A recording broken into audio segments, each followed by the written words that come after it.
Hello everyone, अस्सलाम वालेकुम। तो कैसे हैं आप लोग? और बस यहाँ पे अभी मैं अपना ब्लॉग शुरू कर रही हूँ। तो यहाँ पे मैं फ़ल कटिंग कर रही हूँ और अभी शाम का टाइम है। मैंने शाम से ही अपना ब्लॉग जो है ना शुरू किया है।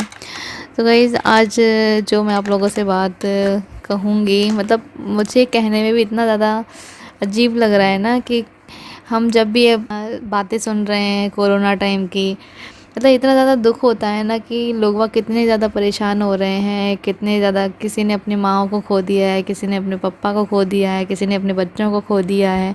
इतने ज़्यादा रो रहे हैं, बिलख रहे हैं, अल्लाह से दुआएं भी कर रहे हैं, लेकिन पता नहीं अल्लाह ताला हमें हमसे किस कदर नाराज़ है कि इस तरह का जो वायरस है ये जाने का बिल्कुल भी नाम ही नहीं ले रहा है, और ऊपर से ये सारी चीज़ें हो रही हैं। और कुछ लोग तो अपना जो है अभी इनका सारा काम धंधा बंद है तो उसकी वजह से परेशान है, तो कुछ लोग बीमारी की वजह से परेशान हैं। कुछ लोग तो अपने घर में रह रहे हैं तो उनको भी फ़ीवर वगैरह आ रहा है, तो वो जाने का नाम ही नहीं ले रहा है फ़ीवर। मतलब इतनी सारी परेशानियाँ हो रही हैं ना, तो बहुत ज़्यादा दुख होता है। जब भी अगर मैं अपना न्यूज़ अगर खोल के देखती हूँ ना, तो इतनी सारी चीज़ें देखती हूँ ना, तो फिर मुझे बहुत ज़्यादा डर लगने लगा है अभी। पिछले साल तो हम लोग सोच रहे थे कि चलो कोरोना वायरस है, लेकिन सेफ्टी तो हम लोग रख ही रहे थे, लेकिन इस साल जो है ना कुछ ज़्यादा ही मतलब पावर लेकर के आया है ये कोरोना। तो मतलब बहुत ज़्यादा अभी तो दिल मतलब एकदम घबरा सा जाता है। बस यहाँ पे मैं अभी फ्रूट्स कट कर रही थी। आप लोग सोच रहे होंगे कि ये एकदम काला सा बनाना क्यों है, लेकिन इसका जो छिलका था ना ऊपर का वो थोड़ा सा काला हो गया था, वरना अंदर से एकदम सही था वो। क्योंकि आप लोगों को पता है कि मार्केट अभी इस टाइम पे बंद चल रहा है, कुछ भी मार्केट में नहीं मिल रहा है। और ऊपर से मतलब हम लोगों ने सोचा कि चलो अभी रमज़ान चल रहे हैं तो कम से कम फल वगैरह तो ले ही लें। तो फिर ये सुबह ही सुबह गए थे तो पुलिस आ गई, तो तुरंत जो फल का फ्रूट वाला जो ठेला था ना, वो फिर जल्दी से फटाफट से उन्होंने अपना ठेला भगाया। तो बस ये बता रहे थे कि इसलिए केले थोड़े ऐसे आए हैं, बाकी सारे फ्रूट्स तो ठीक थे। और अभी इस टाइम में ना सारे ही सामान ऐसे हो रहे हैं कि कुछ भी नहीं मिल रहा है, सारी दुकानें बंद हैं। तो बहुत से लोग अभी कमेंट भी कर रहे थे मुझे कि अब भी आप इफ्तार में कुछ नहीं बनाती हो, कोई रेसिपी वगैरह दिया करो। तो डियर, आपको खाने की पड़ रही है, ये बताओ कि सारी दुकानें ही बंद है तो कहाँ से क्या चीज़ें आएँगी? बस रोटी सब्ज़ी मिल रही है, वही अल्लाह का शुक्र है। तो बस इसीलिए मैं कोई भी रेसिपी वगैरह आप लोगों के साथ में शेयर नहीं कर रही हूँ। और मैं सच बताऊँ तो मुझे ना इफ्तार में कुछ भी ज़्यादा खाने का मन नहीं होता है, कुछ ऑयली वगैरह ऐसा। मुझे फ्रूट्स वगैरह ही ठीक लगते हैं, या फिर हमारा जो डेली का होता है कुछ भी खा लो ऐसे ही थोड़ा बहुत। क्योंकि सच में मैं बताऊँ ना कि चारों तरफ ऐसा मंज़र हो रखा है, सारी मस्जिदें बंद हैं और सारी दुकानें बंद हैं, सारा मार्केट बंद है। तो मतलब दिल ही नहीं कर रहा है मेरा कुछ भी ऐसा। मैं सच में बताऊँ, मेरा वीडियो बनाने का भी दिल नहीं कर रहा है क्योंकि इस टाइम में, लेकिन बस मुझे आप लोगों के लिए बनाना पड़ रहा है वीडियो। और बस अल्लाह से आप लोग भी दुआएं कीजिए सबके लिए, सबकी मगफ़िरत के लिए, और सब कुछ जल्दी से जल्दी अच्छा हो जाए बस सब कुछ। और बस यहाँ पे मैंने ज़ोहर की नमाज़ अदा की, तो बस यहाँ पे मैं दुआ कर रही थी। और उसके बाद में बस मैंने सुबह फ़जर में ही अपने जो सारे कपड़े थे ना वो धोकर डाल दिए थे, तो अभी मैं फ़ोल्ड करके उनको रख रही हूँ। सारी मस्जिदें बंद हैं, कहीं पे कोई भी नहीं जा पा रहा है। और कितनी ज़्यादा रौनक होती थी ना रमज़ानों में, कितना मार्केट लगता था, कितनी शॉपिंग की जाती थी, कितने कपड़े सिलाई होती थी लेडीज़ों के लिए, जेंट्स के लिए। अभी तो कुछ भी नहीं है, कुछ भी नहीं है। और एक और बात मैं आप लोगों से कहना चाहूँगी, जिस टाइम पे मैंने लहंगे का हॉल डाला था तो उसमें आप लोगों के बहुत सारे कमेंट भी आए थे। मतलब बहुत सारे नहीं कहूँगी, कुछ लोगों के कमेंट आए थे कि अभी आपको अभी भी समझ में नहीं आ रहा, आपको अभी भी मतलब वो नहीं है कि आप लहंगा दिखा रही हैं, शॉपिंग कर रही हैं। तो डियर, मैं आपको बता दूं कि वो एक स्पॉन्सरशिप वीडियो थी, तो वो वीडियो हम लोगों को करनी ही पड़ती है, चाहे कैसा भी माहौल क्यों ना हो। मतलब फिर भी जो है ना, आप लोग थोड़ा सा समझा कीजिए कि ये स्पॉन्सरशिप वीडियो है, तो वो चीज़ हमें करनी पड़ेगी। क्योंकि एक बात और मैं आप लोगों को बताऊं कि ऑनलाइन चीज़ें तो मिल रही है ना, ऑनलाइन तो आप लोग भी ऑर्डर कर सकते हो, तो आप लोग भी मंगा सकते हो। लेकिन बस ये बात है कि जो रौनक मार्केट में जाकर कोई कपड़ा ख़रीदने की थी ना, अब वो चीज़ नहीं लगती है। लेकिन ऑनलाइन जैसी भी तैसी कुछ भी अपनी ज़रूरत की चीज़ें मंगा लो, लेकिन बाज़ार में जाने का कुछ अलग ही मज़ा था। तो रोज़ा इफ़्तार कर लिया है, आप लोगों ने किया या नहीं वो मुझे बताना। और जस्ट अभी पापा जी आए हुए हैं तो मैं उनको खाना दे देती हूँ, क्योंकि वो खाना थोड़ा सा जल्दी खा लेते हैं, मतलब 7 बजे के करीबन खा लेते हैं, लेकिन आज उनको थोड़ा सा डॉक्टर के पास जाना था। तो यहाँ पे मैं बना रही हूँ रोटियाँ।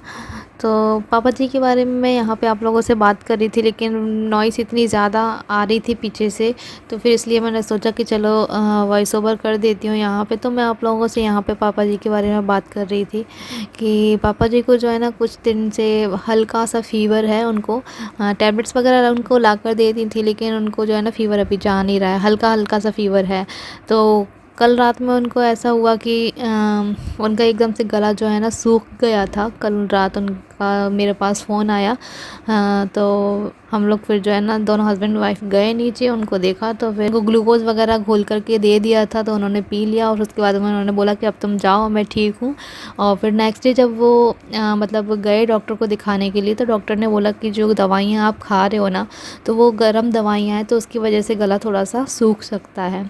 तो बस इसीलिए, और भी उन्होंने जो है ना चेकअप वगैरह करवाए पापा जी ने, तो फिर डॉक्टर ने भी उनको जो बोल दिया है, उन्होंने बोला है पापा जी को एक और बात मैं आप लोगों को बताऊँ कि उनको कोई भी जुकाम या खांसी वगैरह कुछ भी नहीं है, सिर्फ़ और सिर्फ ओनली हल्का सा फ़ीवर है, जो अभी मतलब 2-3 दिन हो गए उनको जा नहीं रहा है, वो उनकी दवाइयाँ चल रही हैं फिर भी। तो जब वो नेक्स्ट डे उनको दिखाने गए डॉक्टर को, चेकअप वगैरह करवाया उन्होंने, तो कोरोना वगैरह तो सब कुछ नेगेटिव ही निकला था, और उनको टीका भी लग चुका है कोरोना का। लेकिन उसके बाद उन टीका लगे हुए तो 1 डेढ़ महीना हो चुका है। जब पापा जी ने चेकअप वगैरह करवाया ना, तो रिपोर्ट्स में उनका आया कि लंग्स में थोड़ा सा इन्फेक्शन आया है उनको। और डॉक्टर ने जो है ना सीटी स्कैन के लिए भी बोल दिया है, तो वो भी चेकअप करवाने गए हैं, लेकिन रिपोर्ट उसकी नहीं आई है उठ के। तो आप लोग दुआ करना कि वो भी नॉर्मल हो और पापा जी हमारे ठीक हो जाएं, पहले से बुखार वगैरह जो भी है उनको वो ठीक हो जाए, दुआ करना। क्योंकि इस टाइम पे बहुत ज़्यादा डर लगता है सच में, घर पे रहते हुए भी इंसान का साथ डर लगता है कि इतने डर की बातें जब सुनते हैं ना, और फिर हमारे कॉलोनी में ही घर के सामने ही सभी लोगों को जो है ना कोरोना हो चुका है, उनके पूरे घर वालों को कोरोना हो गया है, और घर के पीछे भी कोरोना हो गया है। मतलब बहुत ज़्यादा डर लगता है ये सारी चीज़ें सुन के। तो आप लोग दुआ करना कि ऐसा कुछ भी ना हो, और सारी रिपोर्ट्स अच्छी आएँ, और पापा जी की जो तबीयत है वो भी ठीक हो जाए जल्दी से। और आज मैं आप लोगों को अपनी शिवपुरी की एक न्यूज़ बताऊं कि हमारे यहाँ का जो गवर्नमेंट हॉस्पिटल है उसमें मतलब एक मेल की डेथ हुई थी, लेकिन उनके घर वालों को फीमेल की बॉडी पकड़ा दी गई। तो मतलब उनको भी एकदम शॉक्ड हो गए थे वो लोग, और मतलब एकदम धक्का सा लगता है ना कि मतलब हमारे घर का एक सदस्य गया है और उसके बाद में हमें एक दूसरे की डेड बॉडी मिली है। तो वही मैं तो बस सब लोगों से यही कहना चाहूँगी कि सब लोग अपने घर में रहें, जब बहुत ज़्यादा ज़रूरी हो ना तभी घर से बाहर निकलें, वरना बिल्कुल भी घर से बाहर ना निकलें बेफजूल। और बस दुआ करें अल्लाह से कि सब कुछ बहुत जल्दी और बहुत अच्छे से ठीक हो जाए। और ऐसे टाइम में तो मैं ये कहना चाहूँगी कि किसी की बुराइयाँ ना करते हुए और किसी में खामियां ना निकालते हुए सिर्फ़ और सिर्फ अल्लाह की इबादत करें, और अल्लाह से दुआ करें कि ये सब कुछ ठीक हो जाए। क्योंकि ये टाइम नहीं है किसी में खामियां निकालने का, है ना। आप लोगों को पता है कि बाहर का माहौल कितना ज़्यादा ख़राब हो रहा है, अल्लाह का कहर हम पे बरस रहा है, लेकिन फिर भी हम लोगों की बुराइयां कर रहे हैं, कुछ कर रहे हैं। तो ये चीज़ गलत है, ये नहीं करना है हमें, ठीक है। तो बस अब मेरा खाना भी बन चुका है, आप लोगों से बातें करते करते अभी मैं बस खाना लेकर आ रही हूँ पापा जी को। मैं बनाने जा रही हूँ पनीर के पराठे, जो कि बहुत ही ज़्यादा टेस्टी लगते हैं। तो बस मैंने यहाँ पे पनीर को कद्दूकस कर लिया है, और इसमें डाला है मैंने गरम मसाला पाउडर, लाल मिर्च पाउडर, जीरा पाउडर, काली मिर्च पाउडर, और थोड़ा सा मैंने डाला है चाट मसाला, और साथ ही में मैंने डाला है इसके अंदर हरी मिर्च कट करके। तो ये आप लोग पनीर जो है ना एकदम बारीक सा कद्दूकस किया हुआ दिख रहा होगा, क्योंकि मैंने एक बारीक वाली उससे किया है। इसको अच्छे से मिक्स कर दिया है। चलिए अब फटाफट से बना लेते हैं हम पराठे। आ जाइए आप लोग भी पराठे खाने के लिए। इसको मैंने यहाँ से ऐसा बेल लिया, उसके बाद में ये पनीर की स्टफिंग भर देंगे। अच्छा खासा भर रही हूँ मैं। ये भरा, अभी इसको हम कर देंगे बंद। और ये लगाया हमने इसके ऊपर ऑयल। देख रहे हो ना आप हमारा पराठा कैसे फूल रहा है। ये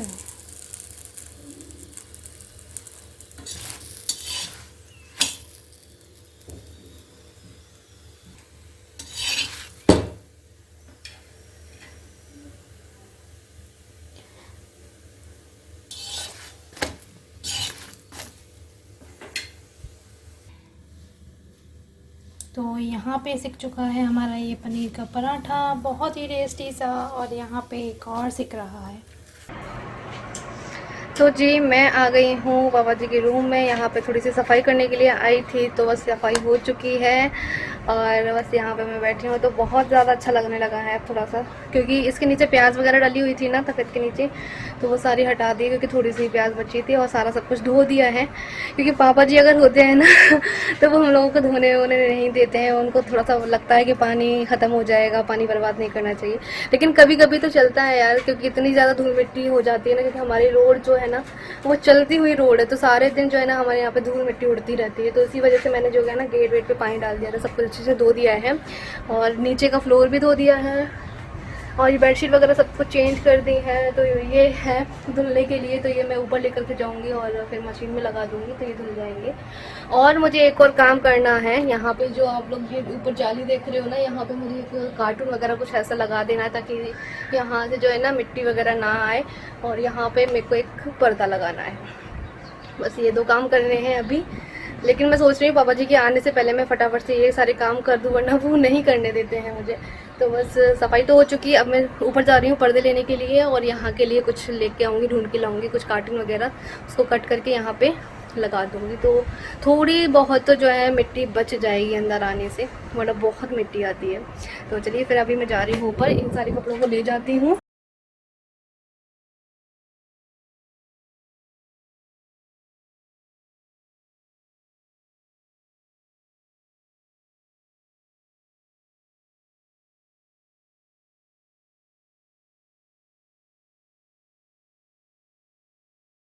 तो पापा जी का रूम तो धुल चुका है, क्योंकि कभी कभी ऐसा हो जाता है ना कि पोछा और झाड़ू तो रोज़ ही लगता रहता है, लेकिन कई कई कोने ऐसे रह जाते हैं कि जहाँ पे मिट्टी जमा होती है, पोछे से नहीं निकल पाती है, झाड़ू से नहीं निकल पाती, तो वहाँ पे जो है ना धोना पड़ जाता है कभी कभी। तो वैसे तो हम लोग पानी ज़्यादा वेस्ट नहीं करते हैं, बहुत ही कमी से। आप लोगों ने देखा होगा कि सीपरी में वैसे भी पानी की बहुत ज़्यादा किल्लत है, हम लोग बहुत ही कमी से पानी को खर्च करते हैं। तो बस यहाँ पर अभी मैंने वहाँ का धो दिया, लेकिन यहाँ का रह गया तो इधर का पोर्सन भी मैं धो देती हूँ।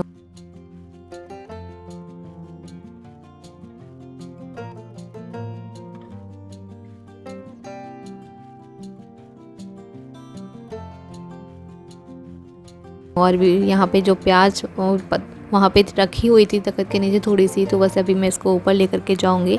यहाँ का सब कुछ साफ़ हो गया है, जीने वगैरह सबको साफ़ कर दिए हैं। और यहाँ पे जो है ना मैं कार्डबोर्ड लेकर के आई, तो मैं इसको कट कर रही हूँ, लेकिन ये बहुत ही ज़्यादा मोटा सा है ना, तो वो कट ही नहीं हो रहा था कैंची से। पता नहीं मेरे हाथ में और दर्द होने लगा इसको काटते काटते। और बस अभी मैं लगा ही रही हूँ, उसमें ज़ोर लगा रही हूँ, ताकत लगा रही हूँ कि कैसे भी करके थोड़ा सा कट जाए, क्योंकि ये थोड़ा सा बड़ा हो रहा है उस जाली से, तो उसी के हिसाब से मैं इसको कट कर रही थी।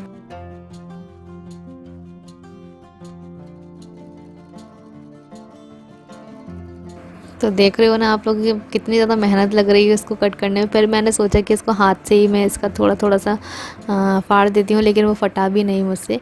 और यहाँ पे ये मैंने लगा दिया है। अब ये थोड़ा अच्छा लग रहा है। अब ये थोड़ा सा कचरा बचा है इसका, तो वो मैं डस्टबिन में डाल देती हूँ। और आप लोग सोच रहे हो कि मैंने मास्क क्यों लगाया है, तो अभी थोड़ा सा मैं धो रही थी ना, तो मिट्टी वगैरह का काम था, तो इसी वजह से मैंने मास्क लगा लिया था। मुझे ना मिट्टी से थोड़ी सी एलर्जी है, अगर मेरी मिट्टी नाक में घुस जाती है ना, तो फिर मुझे बहुत ही ज़्यादा छींक आने लगने लगती हैं। तो इसीलिए मैं थोड़ा मास्क वगैरह लगा लेती हूँ या कभी दुपट्टा बांध लेती हूँ, तो इसीलिए बस मैंने लगा तो लिया यहाँ था। पे देखो, ये मैंने कार्डबोर्ड यहाँ पे लगा दिया है, लेकिन थोड़ा सा छोटा पड़ गया है। खैर कोई नहीं, क्योंकि वहाँ से 1-2 तार भी आए हुए हैं। और यहाँ पे रही पर्दे की बात, तो ये पर्दा ना कील ही नहीं ठुक रही, क्योंकि बार बार कील ना टेढ़ी हो जा रही है, कील बिल्कुल भी नहीं ठुक पा रही है इसमें।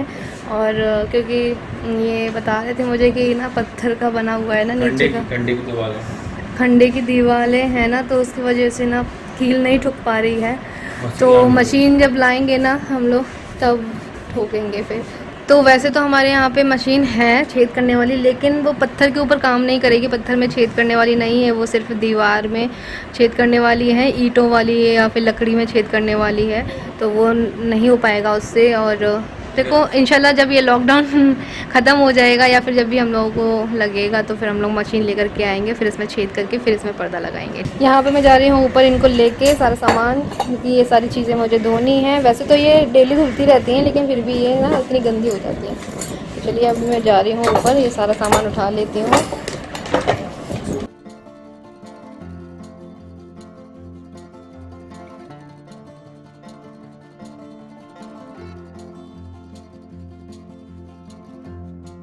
और इसी के साथ मैं वीडियो का एंड यहीं करती हूँ। अल्लाह हाफ़िज़।